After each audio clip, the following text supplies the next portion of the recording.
آخر کیا وجہ ہے کہ آج کے دور کے لوگوں کی عمریں کم ہو رہی ہیں، کم عمر میں لوگوں کو موت آ رہی ہے؟ آپ لوگ مجھ سے بہتر جانتے ہیں کہ لوگوں کی 50 سے 60 سال سے زیادہ عمر اوپر نہیں جاتی، ان کو موت آ جاتی ہے۔ تو حدیث اور روایات جو اس کی وجہ بتاتی ہیں وہ یہ ہے کہ جو لوگ زیادہ گناہ کرتے ہیں ان کی عمر کم ہو جاتی ہے۔ یعنی کہ لوگوں کی عمر کم اس لیے ہو رہی ہے کہ لوگ گناہ زیادہ کر رہے ہیں۔ ہمارے جو بزرگ علماء ہیں، جو متقی نیک پرہیزگار ہیں، جو گناہوں سے محفوظ رہتے ہیں، ان کی عمریں بہت زیادہ ہیں، 90 سے 100 سال تک ہیں۔ اگر نہیں یقین تو خود تحقیق کر کے دیکھ لیں۔ تو میں آپ لوگوں کے سامنے چند گناہ ذکر کرتا ہوں جن کی وجہ سے انسان کی عمر کم ہو جاتی ہے۔ ان میں سے پہلا یہ ہے کہ رشتہ داروں کے ساتھ لا تعلقی رکھنا، قطع رحمی کرنا۔ اگلا گناہ یہ ہے کہ والدین کو قتل کر دینا۔ اس سے اگلا گناہ یہ ہے کہ والدین کے ہاتھوں سے آگ ہو جانا۔ اس سے اگلا گناہ یہ ہے کہ زنا کرنا۔ یہ بڑا امپورٹنٹ ہے۔ جس معاشرے میں زنا عام ہو جائے وہاں اس معاشرے کے اندر اچانک موت واقع ہوتی ہے۔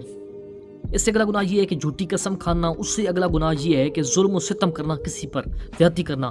اس سے اگلا گناہ یہ ہے کہ کسی کے راستے بند کرنا، معاشرے میں لوگوں کو روکنا، ان کے راستے میں رکاوٹ ڈالنا۔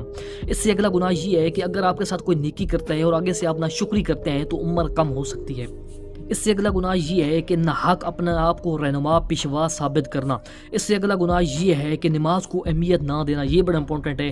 آج کل تو آپ لوگوں نے دیکھا ہوگا کہ ہر کوئی نماز کو دیر سے پڑھتا ہے، جان بوجھ کر 2 گھنٹے 3 گھنٹے کے بعد نماز ادا کرتا ہے۔ تو یہ نماز کو لیٹ پڑھنا سمجھو کہ نماز کو اہمیت نہ دینے کے برابر ہے۔